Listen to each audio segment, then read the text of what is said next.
Во понеделник на 30 октомври со почеток во 12 часот во салата на мултикултурниот центар во Кочани, Советот на општина Кочани ќе одржи 36-та редовна седница, на чиј предлог дневен ред се наоѓаат вкупно 23 точки, меѓу кои програма за екскурзии, излети и други военноучилишни активности на учениците за учебната 2023-2024 година на Основното училиште Раде Кратовче, на Основното училиште Свети Кирил и Методи, барање финансиска помош на Средното општинско училиште Липчо Сантов за учество на ученици во образовната активност Евроскола, предлог определување на зони и пресметковни бодови за утврдување на пазарната вредност на градежно земјиште на подрачјето на општина Кочани, згради и други градежни објекти кои се изградени на подрачјето на општината,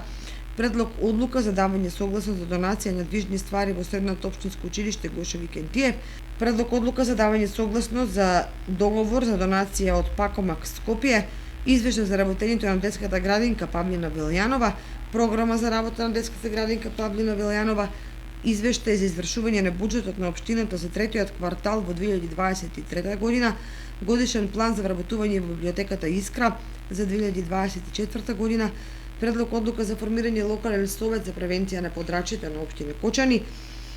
листа на имиња за определување имиња на улици, плоштади, мостови и други инфраструктурни објекти на подрачјето на општина Кочани, предлог програма за уредување на градежно земјиште на подрачјето на општина Кочани за 2024 година, предлог план на програми за развој на општината за период од 2024 до 2026 година во општина Кочани, како и предлог решение за разрешување член на управниот одбор на јавното претпријатие на стопанисување, поставување и одржување на јавно осветлување Светлина Код 2022 Кочани.